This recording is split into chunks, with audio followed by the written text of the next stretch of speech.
உயிரொன்று இல்லாமல் உடல் இங்கு நிலையாதே.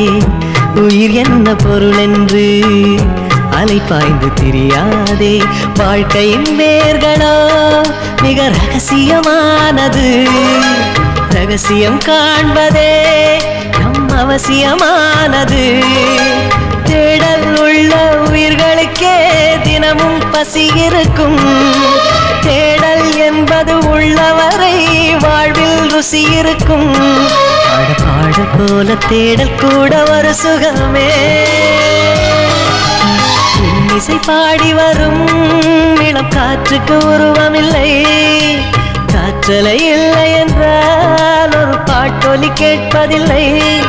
ஒரு காலம் வருகையில் உள்ளம் கொள்ளை போகுதே. ஆனால் காற்றின் முகவரி கண்கள் அறிவது